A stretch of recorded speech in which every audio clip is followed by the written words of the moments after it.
National pharma pricing authority की ओर से 1 अप्रैल 2022 से अंग्रेजी दवाओं के मूल्यों में 11% की हुई भारी वृद्धि ने बुरी तरह से महंगाई की मार झेल रहे गरीब मरीजों के लिए अच्छी खासी मुश्किलें पैदा कर दी हैं।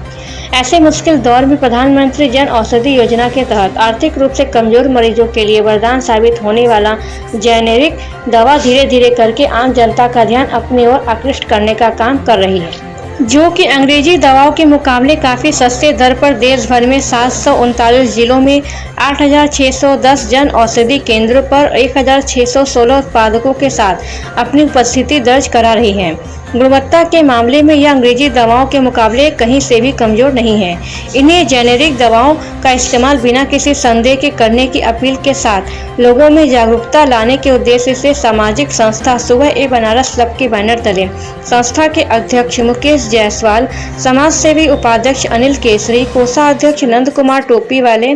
के नेतृत्व में कबीर चौरा स्थित मंडलीय अस्पताल के बाहर जागरूकता अभियान चलाया गया। उपरोक्त अवसर पर बोलते हुए संस्था के अध्यक्ष मुकेश जायसवाल, समाज सेवी अनिल केसरी एवं कोषाध्यक्ष नंद कुमार टोपी वाले ने कहा कि जब कोई दवा बनती है तो कई नामी गिरामी कंपनियां उसको पेटेंट करा लेती हैं, जिसकी वजह से वह दवा काफ़ी महंगे मूल्य में बाजार में उपलब्ध हो पाती है। वही दवा जब पेटेंट के दायरे से बाहर आती है और उसी दवा को अन्य कंपनियां जब बनाती हैं तो वह दवा सस्ते मूल्य में जेनेरिक दवा के रूप में बाजार में उपलब्ध हो जाती है।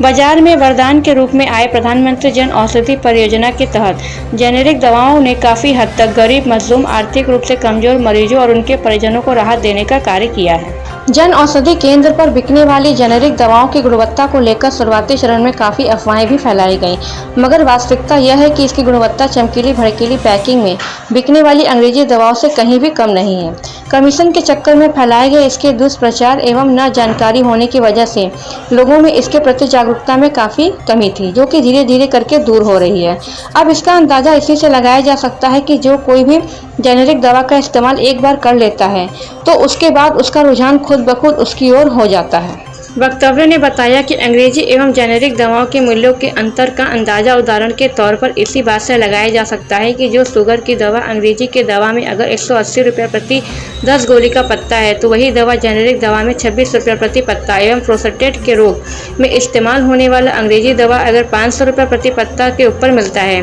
तो वही दवा जेनेरिक दवा के रूप में 24 रुपये प्रति पत्ता में उपलब्ध हो जाता है। कार्यक्रम में मुख्य रूप से मुकेश जायसवाल, अनिल केसरी, नंद कुमार टोपी वाले, नीचीबाग व्यापार मंडल के अध्यक्ष प्रदीप गुप्त, सचिव सुमित सराफ, अश्विनी जायसवाल, पारसनाथ केसरी, पंकज पाठक, विजय जायसवाल, सोनील अहमद खान, रवि श्रीवास्तव, पप्पू रस्तोगी, चंद्रशेखर प्रसाद, राजेंद्र अग्रहरी, प्रदीप जायसवाल, राजेंद्र कुशवाहा, बसंत जायसवाल, बबलू सेठ, विजय वर्मा सहित कई लोग शामिल थे। मैं सुमित सराफ सुबह बनारस क्लब का प्रतिनिधि हूँ।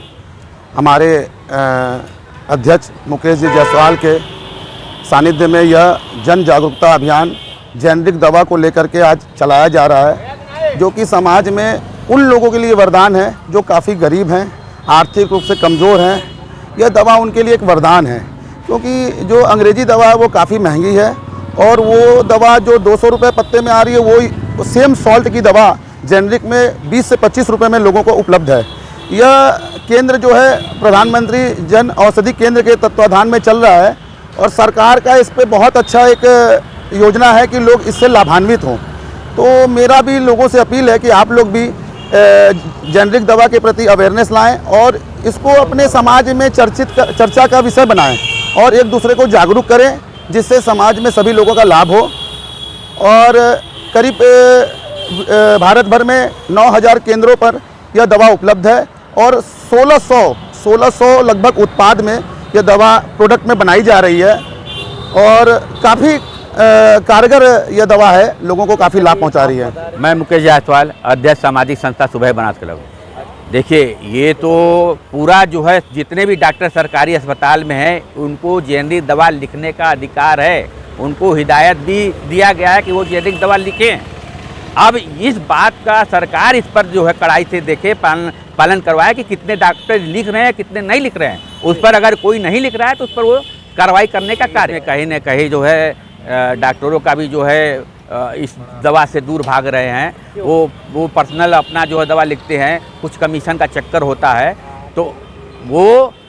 जेनेरिक दवा लिखे जो कि जनता के हित के लिए है और इस पर जांच भी बैठनी चाहिए। एक आदमी ऐसा भी लगाना चाहिए, सरकार की तरफ से एक ऐसे भी लोग को लगाना चाहिए जो इसको जांच करे कि जेनरिक दवा डॉक्टर लिख रहे हैं कि नहीं लिख रहे हैं।